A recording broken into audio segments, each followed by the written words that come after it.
All right, so let's make a formal introduction for our listeners. Good afternoon, well, good evening for you, Kevin. My name is Claudio, and I'm calling you from Washington, D.C., from the studios in Fairfax City. We're very humble and grateful that Kevin Godley accepted our invitation to our show. Kevin, welcome to the show, man. Thank you very much. Pleasure to be here. No problem. Kevin, as you know, right, from the last 2 years have been very difficult for everybody with the COVID. Some people believe in the vaccine, some people don't.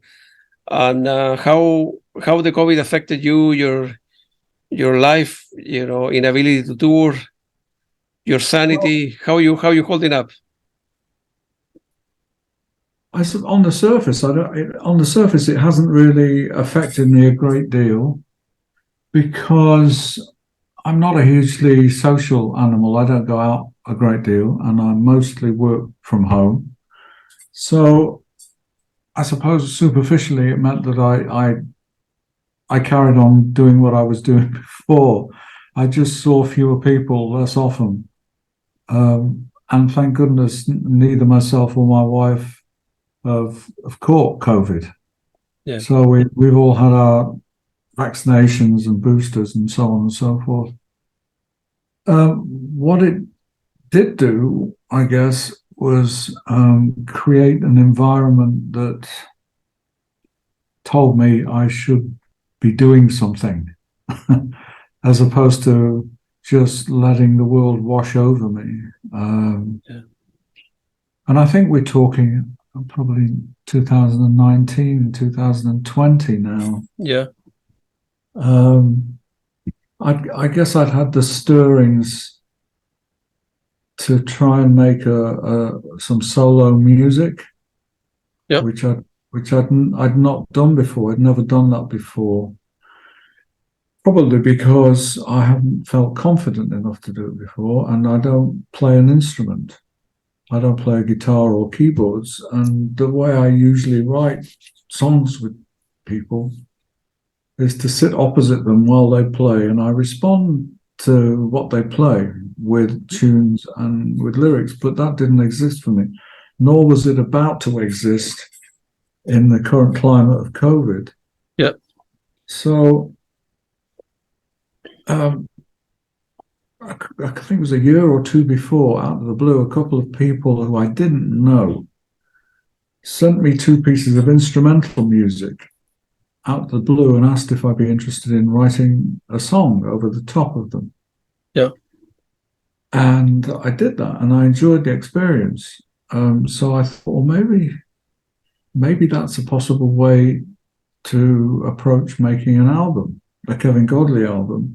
Yeah. Is to ask people, not people that I knew, but just put a general sort of open-ended ask out there into the cosmos. Yep. And see what came back.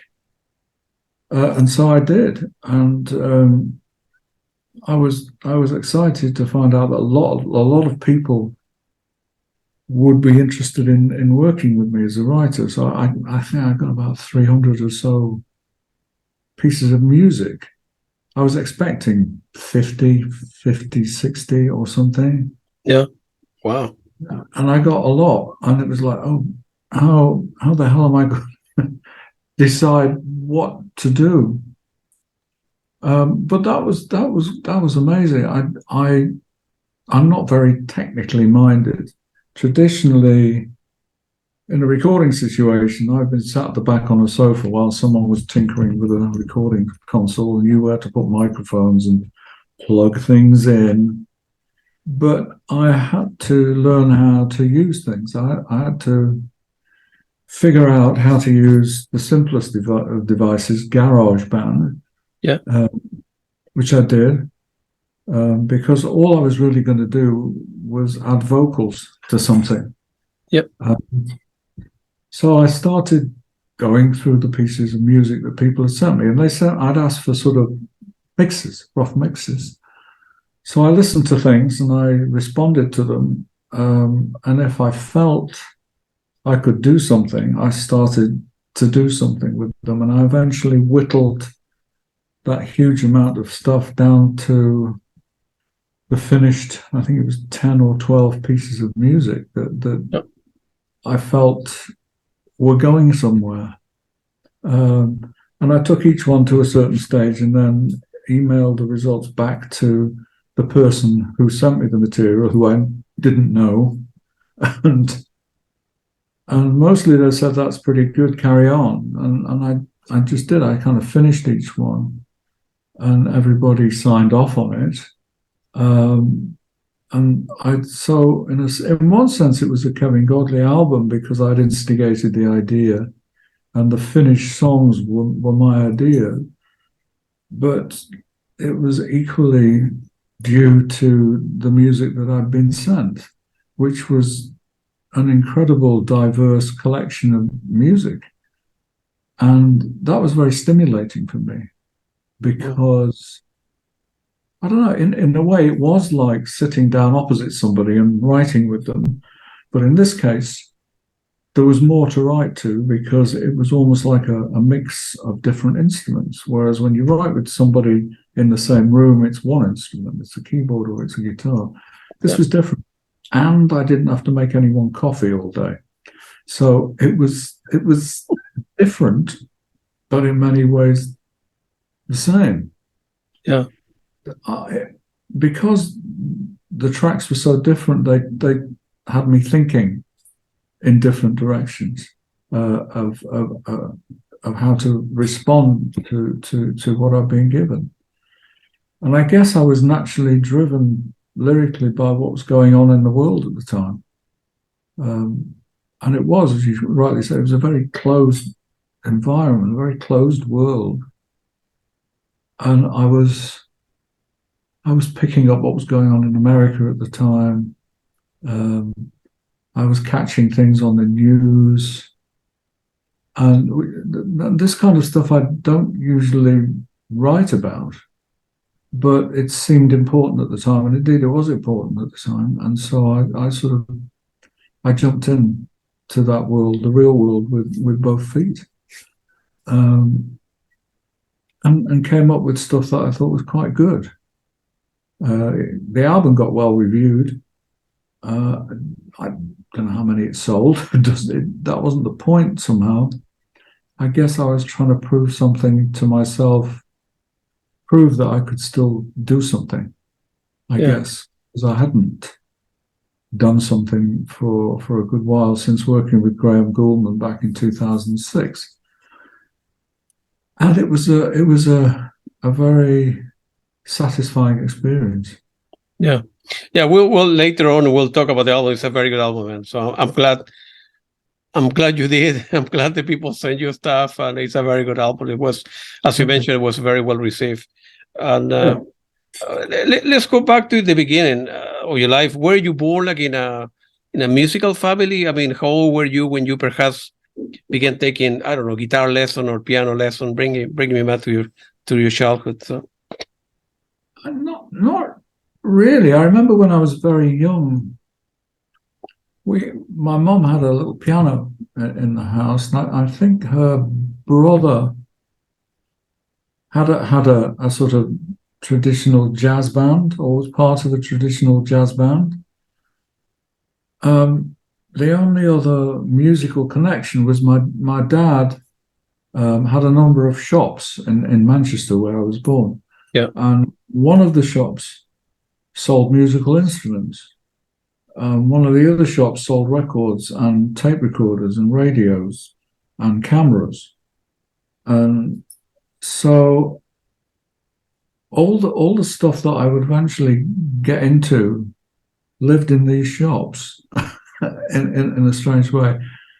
And I remember I wasn't particularly interested in the musical instruments in the shop window. I used to go down into the basement where there was all sorts of peculiar bits of instrumentation that no one would put on show in a million years. Strange things called phonofiddles and bizarre drums and things. And I used to be fascinated by this. I must have been about 12, 13, 14-year-old at this time. So I was surrounded by stuff. But I eventually grew up knowing that I wanted to be some kind of artist. I wasn't particularly good at anything practical at school. I was hopeless at mathematics and geography and physics and chemistry and all that stuff. I didn't get that. The only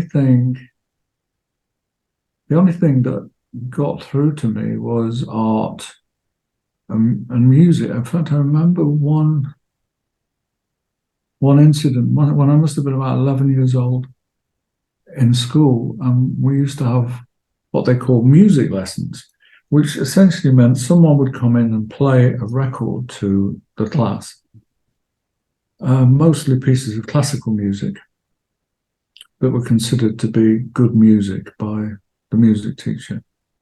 And we were supposed to talk about them. And on this particular day, the music teacher brought in an Elvis Presley record to illustrate, in her opinion, what ridiculous and stupid, horrible music is, as opposed to classical music. And she put this on, and I started banging the school desk like a drummer might, if a drummer knew what he was doing. And I got thrown out of the class. And I had to stand outside throughout the whole lesson. So I immediately connected Elvis Presley with being a bad boy.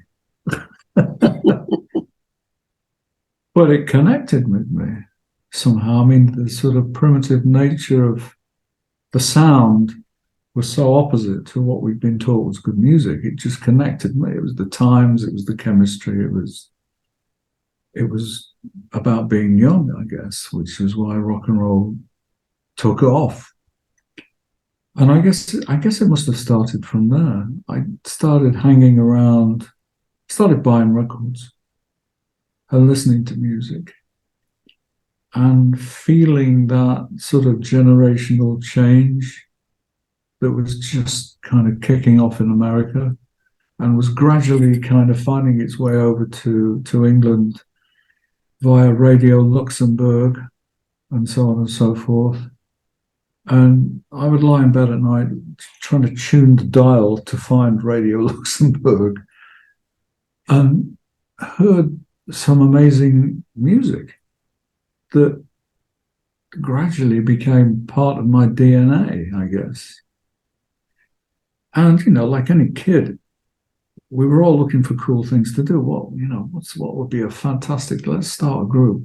We all wanted to be in bands. All the kids I knew wanted to be in a band. So I think I persuaded my dad at some point to let me borrow a guitar from the music shop and have some guitar lessons. But I wasn't very good. I could play E, C, G, F, but I wasn't very good. And I joined the local band as a bass player, playing bass on a 6-string guitar. And we were terrible.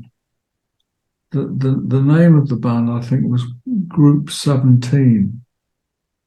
I've no idea why it was called that, because none of us were 17. And the drummer couldn't play drums. And I certainly couldn't play bass. And we played at house parties and old people's homes. And we were crap. We were awful. But it was great. There was something about that camaraderie of being in a group that fixed itself to me. And so everything, again, another layer was added to the joy of making some kind of music.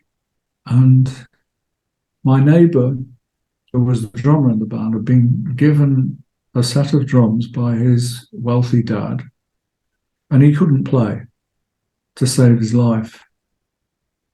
He was one of those unfortunate kids who believed that you can just learn to play the drums, which you can to a degree, but you have to have that versatility of movement, that sense that most people, when they sit down behind a drum kit and lash out, they say, how do you do this? You're playing 4 different things at the same time.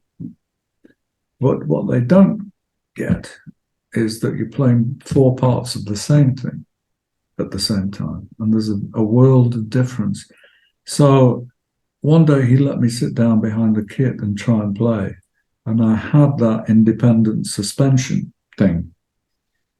I could play this there and that there and get a couple of feet doing things that made sense.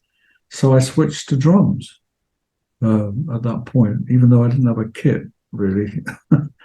But I ended up borrowing bits of kits, and I had at home, I had a cymbal on a stand and a pair of sticks for a while, and that was it. But I just knew that was my instrument. Yeah, good for you, man. Yeah. So you were very young at the time, and you knew at the time that, well, you didn't know that you want to be a drummer, but that you wanted to follow, like, for music to be part of your life, or was kind of family pressure to, hey, forget about music, you're not going to make any money, go to university, follow a career like your dad or a business or whatever, or if you it was a conversation with your parents? Or? If you think about it logically, it was what you just said. You know, it was a fun thing to do. Yeah. But there was no sense that I'd ever be a professional musician. It was just, I guess it was like kids who play video games and go skateboarding now. It's like it's something you do for fun. Yeah.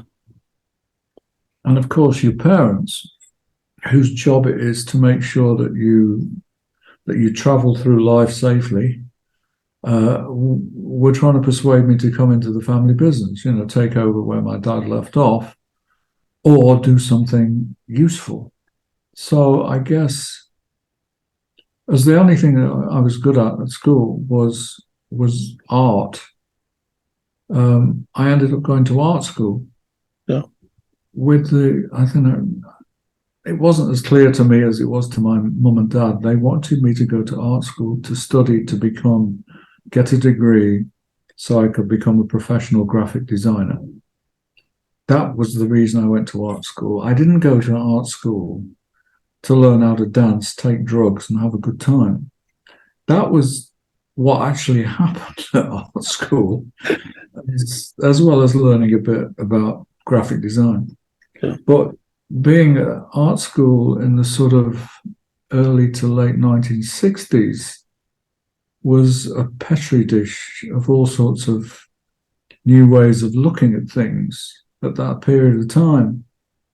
And one of those was music. You know, it was an eye-opener to be at art school during that time. Everything was moving towards you coming up with something that was about yourself, finding your true nature, you know, being innovative, original, whatever area of art you ended up doing. And I loved that. I relished it and stayed at art school for as long as I possibly could. And the same was true of Lol Creme, who was also at art college at that time. We'd sort of teamed up a few years before this, and we were at different art colleges, but we used to get together at weekends and write music and think up of ideas for crazy live shows and goodness knows what else. In fact, I remember he was at Birmingham College of Art and I was at Stoke-on-Trent College of Art. He actually drove down to where I was living in Stoke with a Hammond organ in the back of a van, and we'd set the Hammond organ and Leslie up in the front room of where I was living and play all night. You know, it was I suppose it's classic stuff when you talk about it now, but we were crazy for it. We loved the experience of writing music. And so I guess during the day I was a very thoughtful and considerate graphic design student, but in the evenings, by then I joined a band with Gouldman called the Mockingbirds. Yep. And we go off around the country in a shitty old van playing gigs at horrible little clubs. So I was living a kind of dual life. But I have to say, looking back on it, driving around the country in a shitty van and playing gigs was a lot more fun than learning to become a graphic designer. So I think that the scene was set And we started recording stuff in a very crude way, basic way back then, because Graham, we all knew each other from the same group of people back there.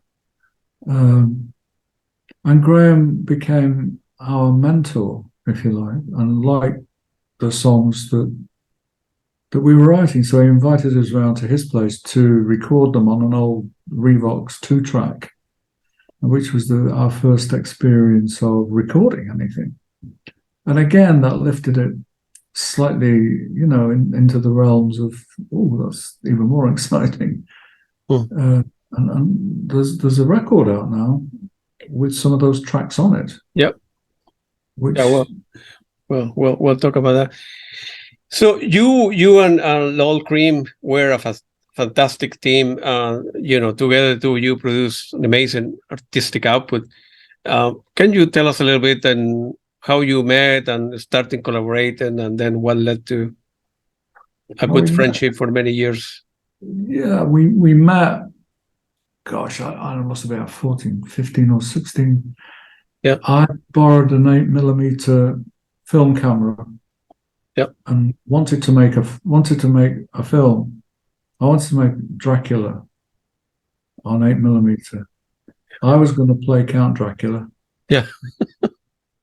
But I needed a hunchback. I needed Igor, the hunchback. Yeah.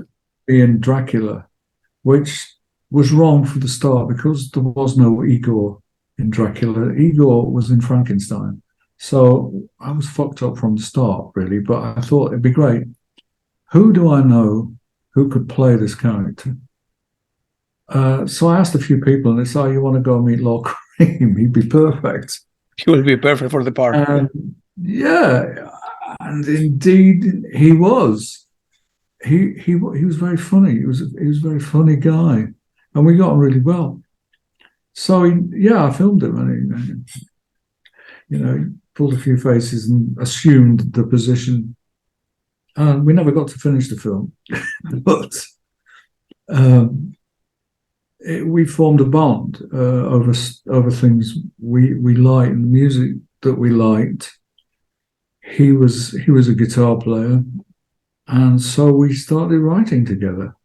But that was only part of the equation. It wasn't strictly about that. It was really about two kids who were both at art school, who felt that we could come up with some ideas. The art world, the performance world needs a kick in the arse, and we're just the two people to give it that kick.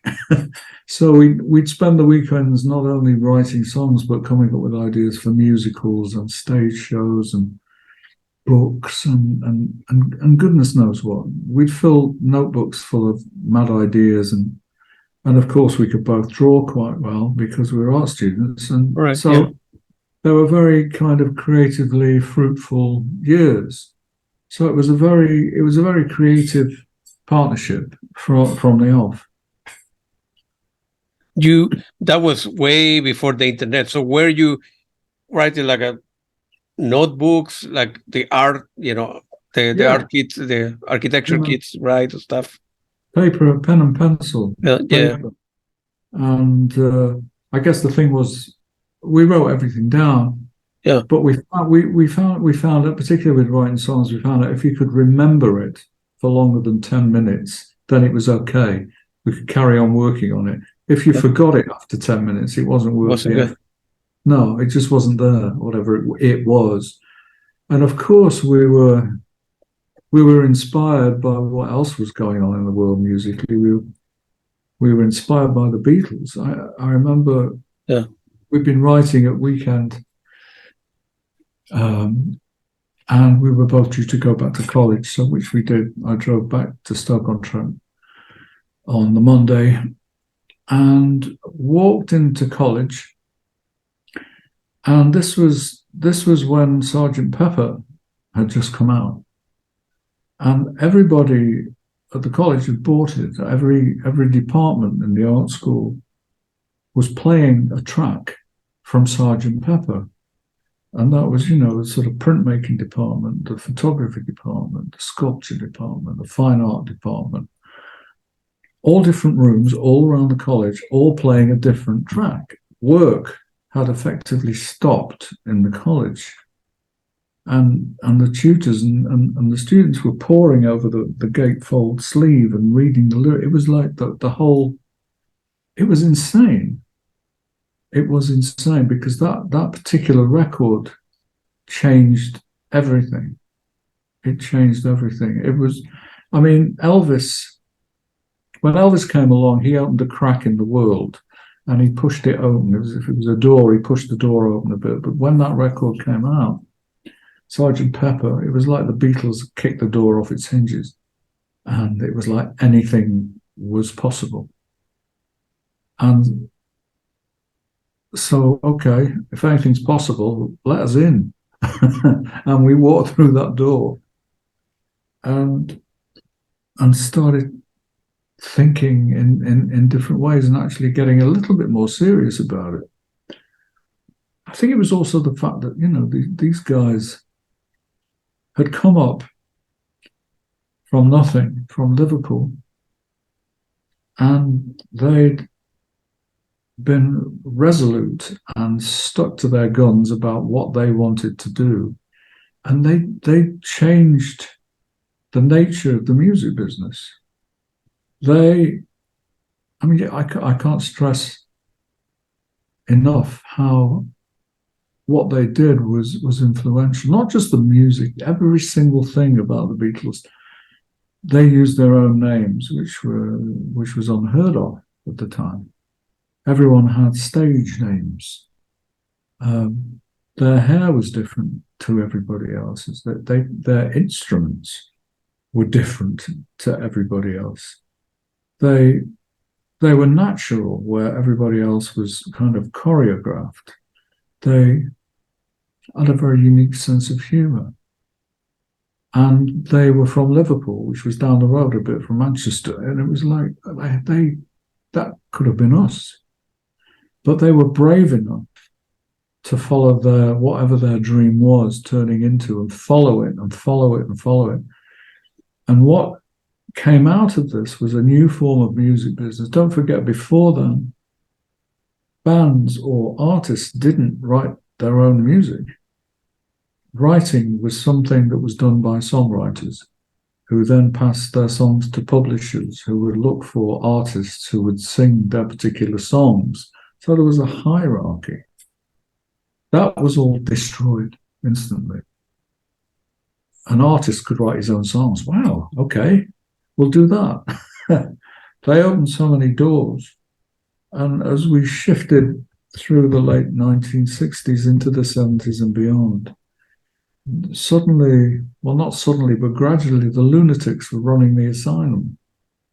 That's what it felt like. And so, and the business people, the people who lived in the old Tin Pan Alley style of music business, didn't know what the hell was going on, which was incredible. So all sorts of people were becoming successful because they were kind of tapping directly into a sense of this new generation, which I think had been floundering a little bit on the end of the 1950s and 60s, and were looking for something that represented the future. And that was kind of the beginning of the future. And I guess we were grabbing onto the coattails of what we saw was the future and enjoying doing so. Wow. And then probably you or Lol thought, well, if the Beatles can do it, coming from Liverpool, you were not as far from Liverpool to Manchester, and then they were writing their own lyrics. They didn't come from wealthy family. The two of you, or you thought maybe we can give that a try. You were, crazy enough like them, right? You were a rebel, and then, Well, I think it was because it was the two of us together. We had each other to bounce off and support. That's right, yeah. So if we got criticism and stuff, we'd listen, and then we'd tell people to fuck off in the nicest possible way, because we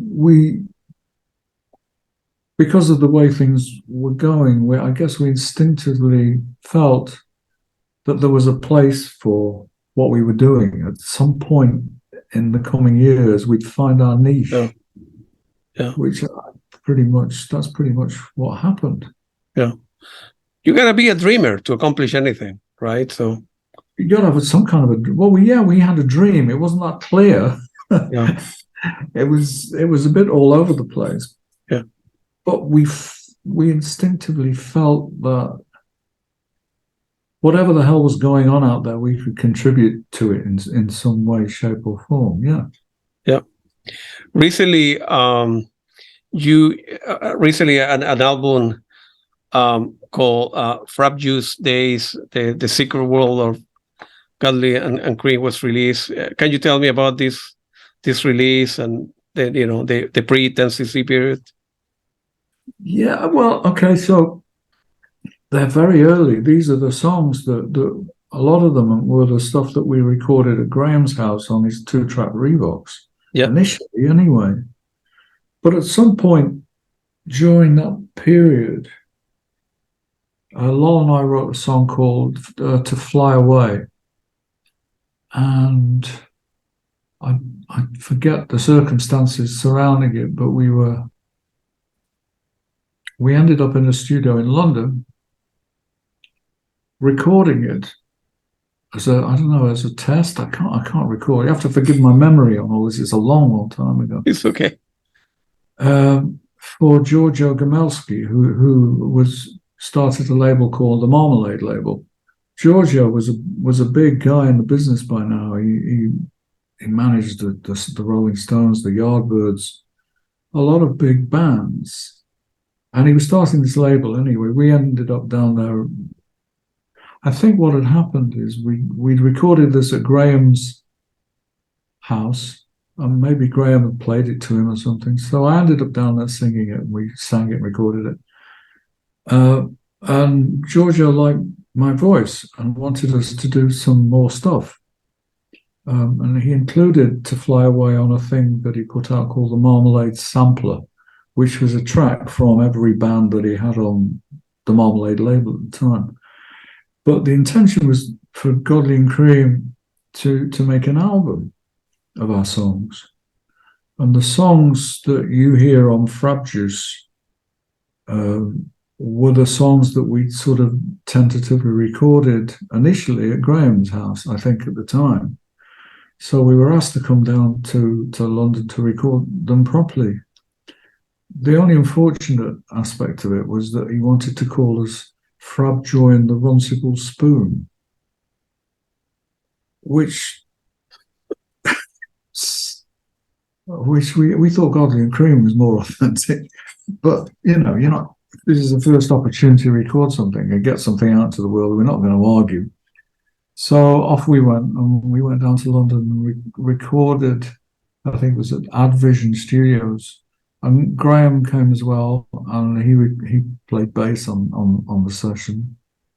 And I don't remember it, but Graham, apparently Eric Stewart came and played some guitar on the sessions. The sessions were produced, the music was produced by a guy called Tony Meehan, who was the drummer in Cliff Richard's band, The Shadows, at the time, but he was also an arranger. He arranged it.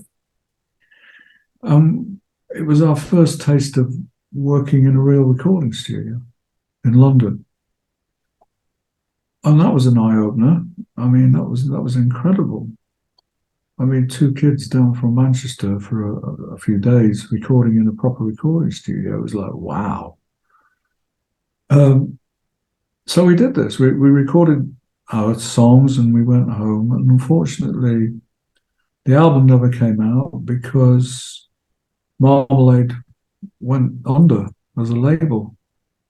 And so did Giorgio.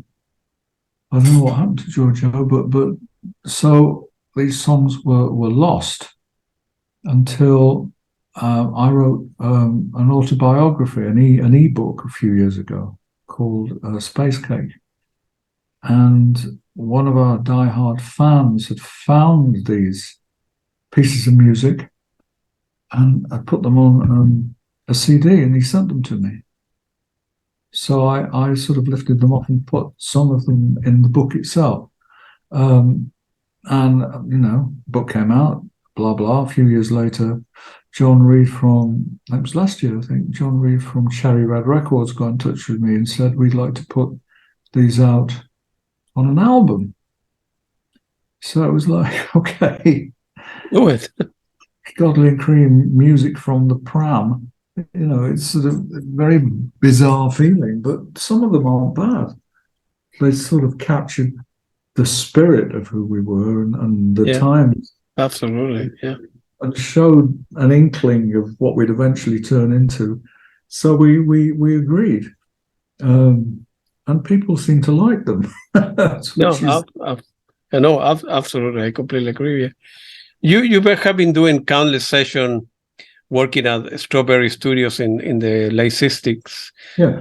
And then I think you end up collaborating on 2 of the Neil Sedaka's album. And then, feel free to, try to create your own band. Please tell us how the ideas of 10cc came about and what was Jonathan King's role at the beginning of the band. That was his idea. That was Neil's idea to form a band. We never even thought of it. We kind of became the house band at Strawberry Studio, but house producers, and we produced anything that came through the door.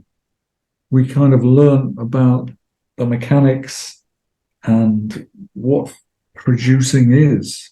I think it's the wrong word. I think the title record producer really should be record director, because that job is much more like a director than a producer, if you understand what I mean. Yeah, I do. No, I do, yeah.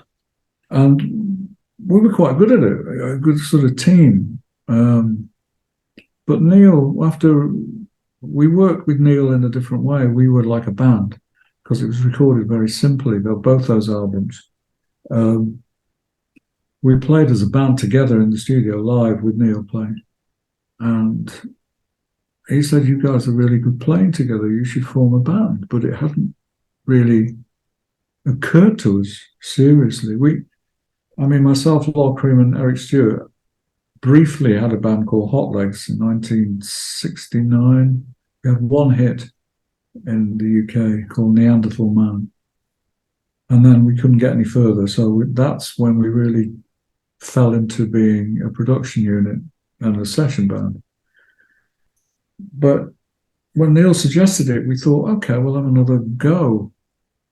And Eric and Graham had written a song called Waterfall, which we recorded, which Apple Music were interested in briefly, but we needed a B-side for it. So Lol and I wrote a thing called Donna as the B-side, but it was more interesting than Waterfall. And eventually ended up being picked up by Jonathan King's label. I forget what the label was called. My memory's going.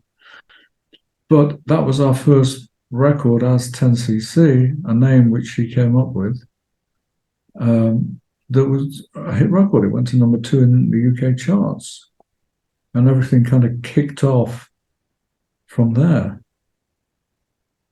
And all of a sudden you were famous. So I wouldn't say that. I mean, embarrassing. I remember in Manchester, we were suddenly a bit famous, but much to my humiliation, we were still young guys. So Lol and I bought a couple of cars, right away on a holiday. We bought a couple of cars, a couple of white Lotus plus 2S's. And I pulled into this local garage, where I've been going to for years to fill it up. And I did. And I was, standing outside feeling very starry. And I locked myself out of the car. And I couldn't get in my car. So that was a lesson in humility very early on. Yeah. Well, you did all right. You never went back to your family business, right? You ran your dad companies, and you were on your own doing well, so. We were doing okay. It was very early days. And I remember, all the way through this process, my dad was like, oh God, it's not, music business. It's not going to go anywhere. You're not.